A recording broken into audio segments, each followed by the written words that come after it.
آئیں آپ کو زمین پہ جنت دکھاتا ہوں، زیارت کریں حضرت امام علی علیہ السلام کا روضہ مبارک، اور اتنا خوبصورت، اللہ اللہ سبحان اللہ، اللہ اکبر، نعرہ حیدری یا علی یا علی یا علی یا علی۔ بادل چھائے ہوئے ہیں آسمان پر، اور حضرت امام علی علیہ السلام کے روضہ مبارک کا یہ خوبصورت منظر۔ اے امام علی علیہ السلام، دنیا بھر کے جتنے بھی آپ کے چاہنے والے یہ زیارت کر رہے ہیں، ان سب کو نجف اشرف اور کربلا آنے کی زیارت نصیب فرما، ان سب کے سلام قبول فرما۔ ماشاءاللہ جی، اتنا خوبصورت منظر آپ کے سامنے، حضرت امام علی علیہ السلام کا روضہ مبارک، آذان مغرب ہونے جا رہی ہے۔ یہ خوب دلکش اور خوبصورت منظر اپنے دل کو سکون دے، روح کو سکون دے۔ حضرت رسول اکرم صلی اللہ علیہ وآلہ وسلم نے فرمایا، امام علی علیہ السلام کا ذکر کرنا عبادت، اور ان کی طرف دیکھنا عبادت ہے۔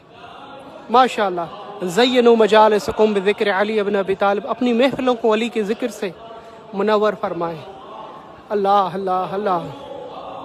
اے حسنین کے بابا، آپ پر لاکھوں درود و سلام، دنیا بھر کے جتنے بھی مسلمان دیکھ رہے ہیں ان سب کے سلام قبول فرما، ایران کی نصرت فرما یا علی حیدر کرار۔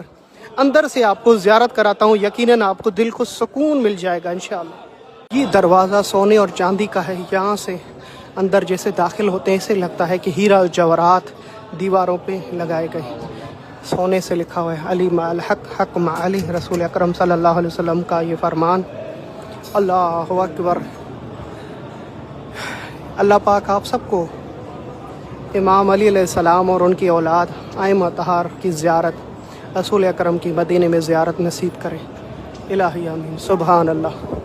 سامنے امام علی علیہ السلام کی قبر، حضرت علی علیہ السلام کے ساتھ حضرت آدم اور نوح علیہ السلام کی قبریں بھی ہیں، سلام پیش کرے۔ اللہ اکبر، اللہ اکبر، سبحان اللہ۔ مولا جتنے بھی دیکھنے والے ہیں سب کے سلام قبول۔ دوسرے دروازے سے بھی دکھاتا ہوں، اس دروازے سے بھی ماشاءاللہ پورا مکمل امام علی علیہ السلام کا روضہ زری مبارک زیارت کر سکتے ہیں۔ اللہ پاک آپ سب کو نصیب کرے۔ اللہم صلی علی محمد۔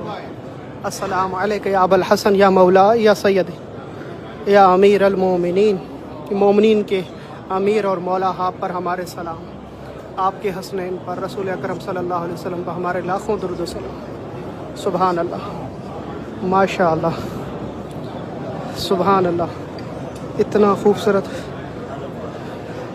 اللہ پاک آپ سب کو یہاں پہ نماز پڑھنا، عبادت کرنا، زیارت کرنا نصیب کرے۔